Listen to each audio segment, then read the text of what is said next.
Ils sont de tout pays et de toute nation, chrétiens, juifs, bouddhistes, musulmans sans religion. Ils ont chacun leurs idées politiques, les uns aiment la techno, les autres le classique. Promulguant l'unité dans la diversité, ils forment une authentique fraternité. Mais qui sont-ils ?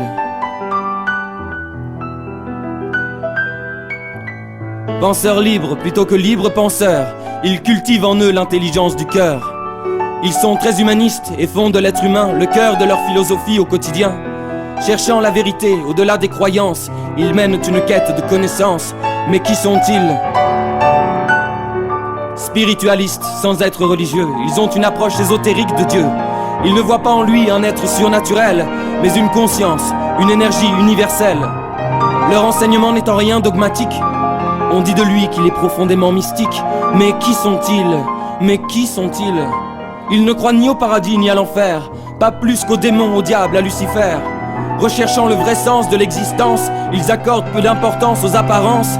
Ils savent le pourquoi et le comment des choses, mais aussi ce qui fait la beauté des roses. Mais qui sont-ils ? Mais qui sont-ils ?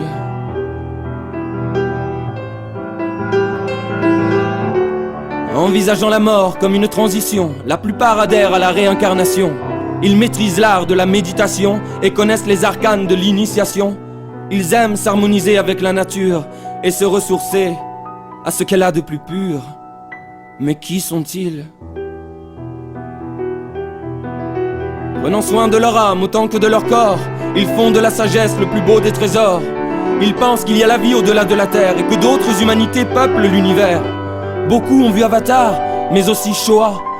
Ils savent que l'avenir est une question de choix. Mais qui sont-ils ? Mais qui sont-ils ?